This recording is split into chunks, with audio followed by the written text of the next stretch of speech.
Assalamualaikum warahmatullahi wabarakatuh. Alhamdulillah kita bertemu di BDR, belajar dari rumah. Mudah-mudahan kalian semangat. Sayang, BDR ini bukan kemauan kita, tapi karena kita mempunyai masalah terkena dengan virus corona, maka diharapkan kalian dengan sukarela belajar di rumah, tidak bertemu dengan teman-teman kalian, tetap di rumah ya. Dan sekarang untuk pembelajaran IPA, kalian akan belajar di semester pertama ini pada bab pertama ini tentang pembelahan sel. Kalian simak ya baik-baik. Silakan. Tujuan pembelajaran kali ini yaitu yang pertama, melalui tayangan video pembelajaran, peserta didik dapat memberikan manfaat terjadinya pembelahan sel minimal 3 manfaat.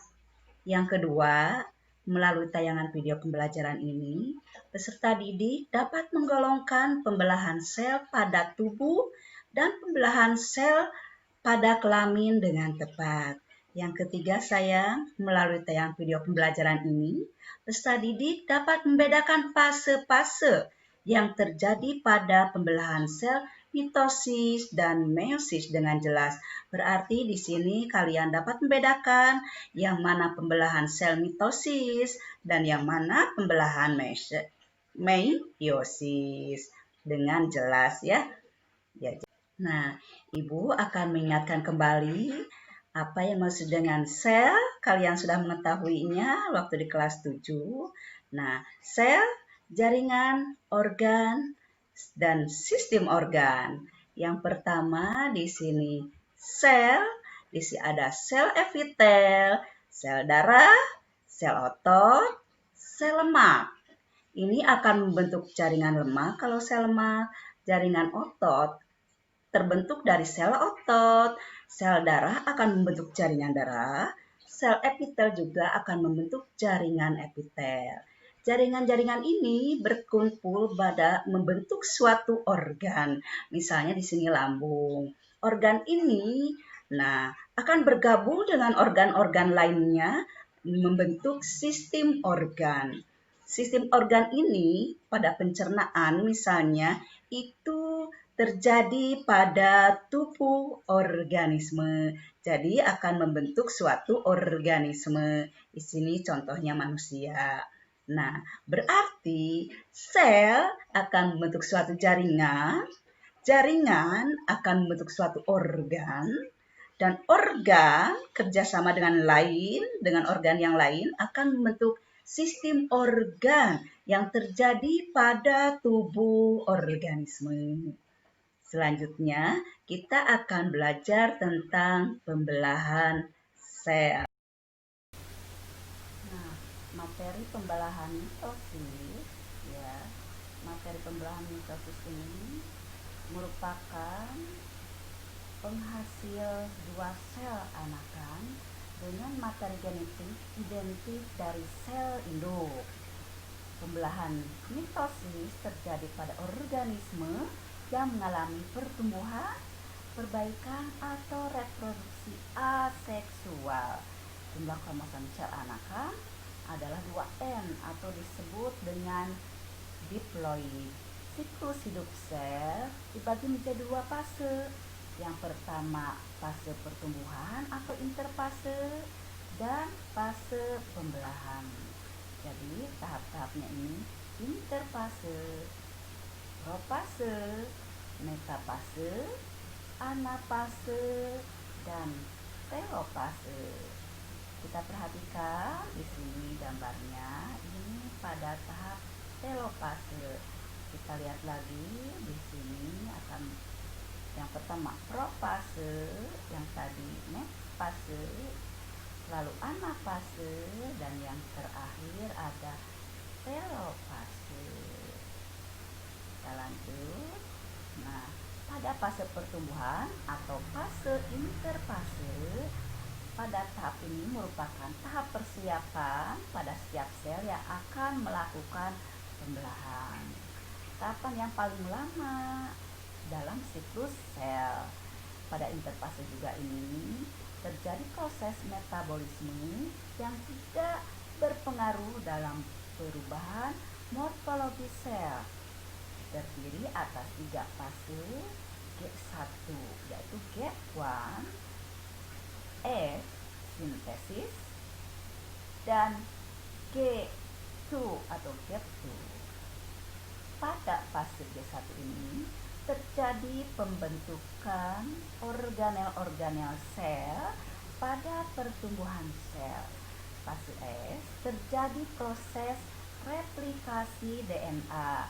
Lalu pada G2 ini terjadi pertumbuhan organel. Kita lanjut pada pembelahan mitosis ini, yaitu pada tahap protase. Di sini benang-benang kromatin menebal. Lalu kromatin berpasangan membentuk kromosom. Membran nukleus ini akan menghilang. Ya, ini akan memisah menuju kutub yang berlawanan. Disinilah benang spindel mulai mengatur diri sedemikian rupa sehingga menyerupai bentuk pancaran atau aster. Lanjut pada fase metafase ini akan terbentuk benang-benang kromosom yang terlihat semakin jelas. Kromosom berada di daerah ekuator sel. Di sini berada dalam daerah ekuator sel. Setiap kromosom terdiri dari 2 kromatid yang terkait pada sentromernya. Pada setiap sentromer ada 2 kinetokor yang masing-masing terkait dengan benang spinel. Ya, kita lanjut. Fase anafase. Fase anafase ini benang-benang spindel ini akan memendek. Ya, memendek kromatidnya menuju kutub yang berlawanan. Disinilah akan terjadi sinokinesis. Jadi dimulainya sinokinesis pada proses anafase. Pada proses telofase, di sini kromatid sampai di kutub-kutub yang berlawanan. Kromatid ini menipis dan memanjang menjadi kromatid. Kumpulan kromatid akan membentuk anak inti. Ini terbentuknya membran nukleus di luar inti sel. Lalu sitokinesis ini selesai, maka akan terbentuk 2 anakan. Ya, terbentuk 2 anakan. Oke. Kita lanjut. Sekarang pembelahan sel pada meiosis. Pembelahan sel meiosis ini menghasilkan sel anakan dengan jumlah kromosom setengah dari jumlah kromosom sel induk. Pembelahan meiosis bertujuan untuk berkembang biak secara seksual. Nah, di sini cirinya untuk pembelahan meiosis ini yaitu dalam proses pembentukan gamet atau sel kelamin yang disebut gametogenesis.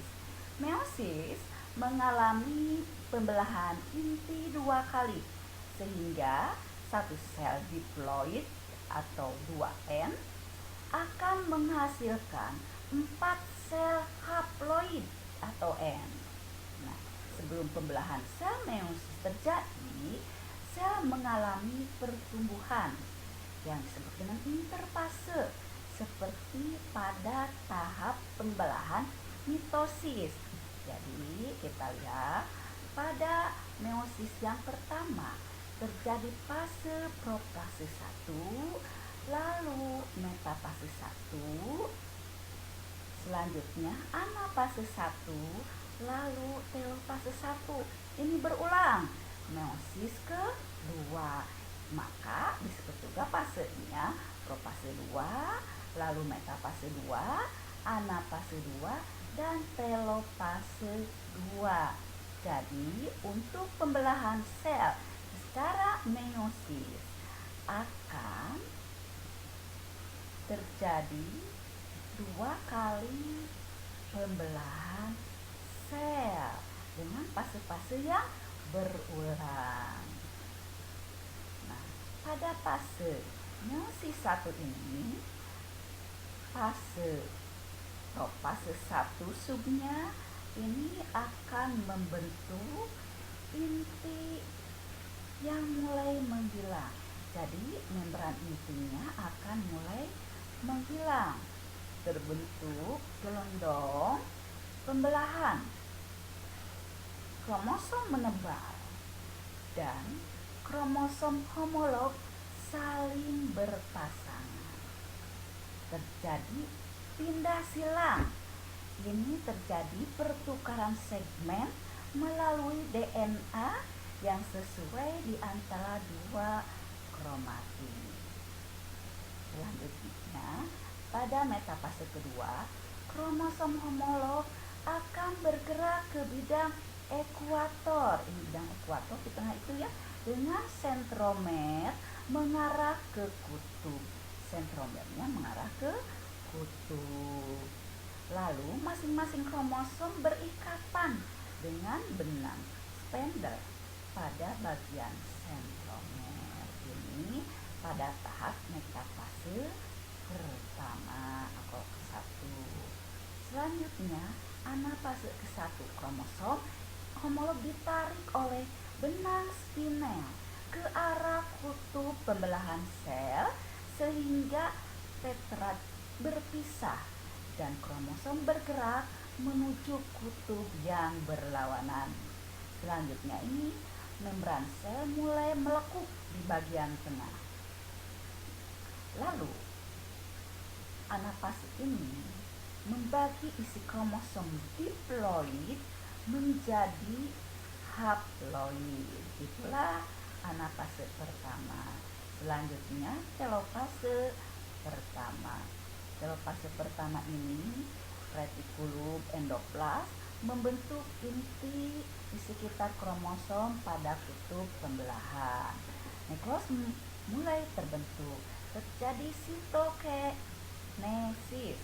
Jadi terjadi sitokinesis, yaitu pembelahan sitoplasma menjadi 2 bagian sehingga membentuk 2 sel anakan.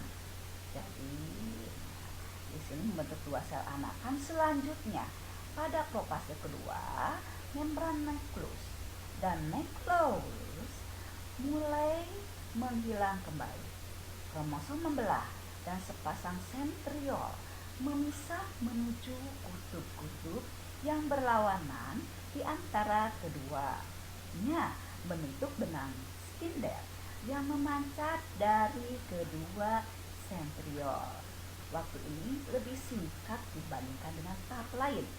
Pada tahap profase, perhatikan prosesnya. Selanjutnya pada metafase kedua, setiap kromosom haploid berisi 2 kromatid ditarik ke ekuator, terbentuk benang-benang spindel. Salah satu ujungnya melekat pada sentromer, khususnya di bagian kinetokor, dan ujung lainnya membentang menuju kutub pembelahan sel yang berlawanan. Anafase kedua, spindel menarik kromatid menuju kutub pembelahan yang berlawanan. Kedua kromatid bergerak menuju kutub yang berbeda. Inilah akhir anafase. Pada akhir anafase membentuk sel. Jadi membran sel mulai melekuk. Ini proses anafase kedua. Dalam fase kedua, di sini kita lihat amati kromatid di kutub berubah menjadi benang-benang kromatid. Membran nukleus dan haploid terbentuk. Kromosom menipis dan memanjang menjadi benang-benang kromatid. Selanjutnya terjadi sitokinesis sehingga terbentuk 4 sel anakan haploid. Jadi ini sayang, telophasa ini membentuk 4 sel anakan. Bagaimana sayang? Sudah ada nih pencerahan tentang pembelahan sel, mitosis dan meiosis. Bagaimana? Masih buram? Masih terbayang-bayang tidak barusan materinya? Kalau memang belum jelas, Ibu akan sambung nih. Ini mungkin lebih real dengan gambarnya. Silahkan ya, disimak lagi. Ada 3 alasan mengapa sel mengalami pembelahan, yaitu untuk pertumbuhan, perbaikan, dan reproduksi. Makhluk hidup dapat tumbuh karena sel-selnya bertambah banyak. Semakin banyak sel dalam suatu makhluk hidup, maka semakin besar ukuran makhluk hidup tersebut.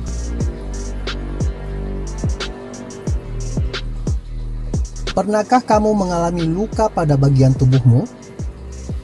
Setelah beberapa lama, bagian tubuh yang luka tersebut dapat menutup seperti semula.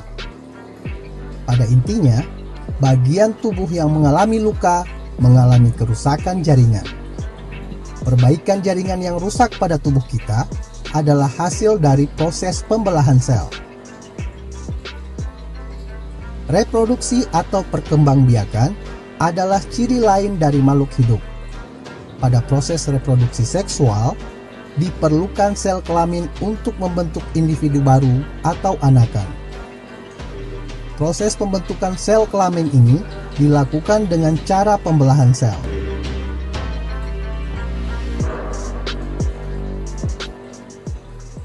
Pembelahan mitosis. Pembelahan mitosis merupakan tipe pembelahan sel yang menghasilkan 2 sel anakan. Sel anakan tersebut mempunyai karakter identik secara genetik dengan sel induknya. Artinya, kedua sel anakan yang terbentuk mempunyai susunan genetika yang sama, termasuk dalam jumlah kromosom dengan induknya. Jumlah kromosom yang dimiliki oleh sel anakan adalah 2N, atau disebut dengan diploid. Sel diploid adalah sel-sel yang kromosomnya berpasangan.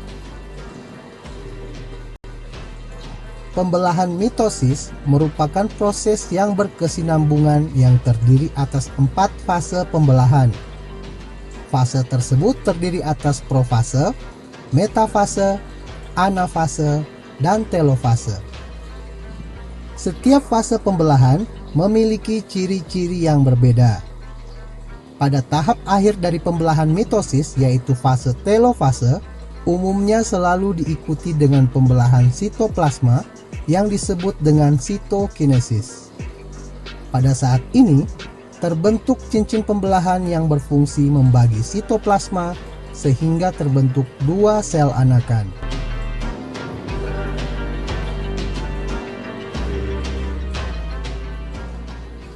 Pembelahan meiosis.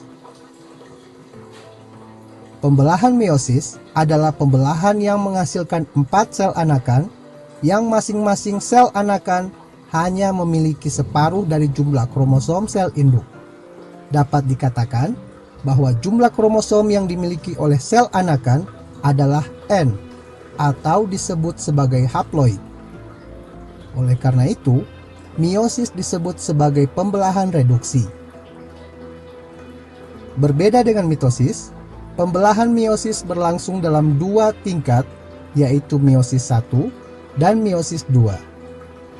Meskipun demikian, fase-fase pembelahan meiosis mirip dengan fase pembelahan mitosis.